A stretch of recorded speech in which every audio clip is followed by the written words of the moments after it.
Legends in Vacaville today. The Tuskegee Airmen honored at the Nut Tree Airport. Nearly 8 decades after flying in World War II, there are only 15 still alive here in California. Yeah, their story is pretty incredible. CBS 13's Angela Musallam spoke with one of them and a woman who says these heroes cleared the way for her to make history.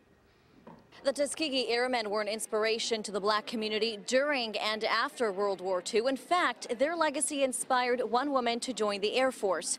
She later became known as the first female black pilot. It just made me know that all things are possible. Serving the Air Force for 2 decades, Teresa Claiborne credits the historic Tuskegee Airmen for clearing the way for her to become the Air Force's first woman pilot. We obviously pay homage to the Tuskegee Airmen because we were on their shoulders. We were determined that we were going to make a success of it. At 97 years old, Jerry Hodges is one of 15 living Tuskegee Airmen left in California who fought in World War II. I was also a pilot with the 617th Bomber Squadron, and we were flying 35, 40 hours a week, getting ready for departure to the Pacific. He says the group's resilience helped shape American history and propel African Americans to equality. I thought that I could have joined the Navy and become a Navy pilot, but that was an impossibility. That changed in 1939 when the NAACP pressured the U.S. government to allow African Americans to serve.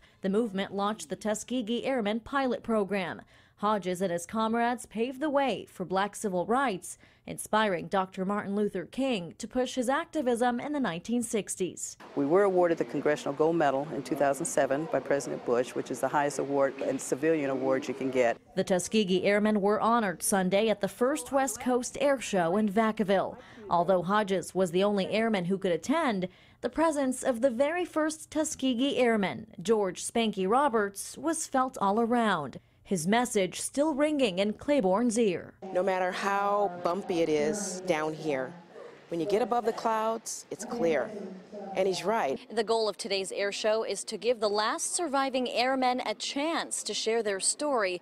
Currently, there are just over 100 Tuskegee Airmen living in the U.S. So cool to hear their stories. Angela Musallam, thank you so much.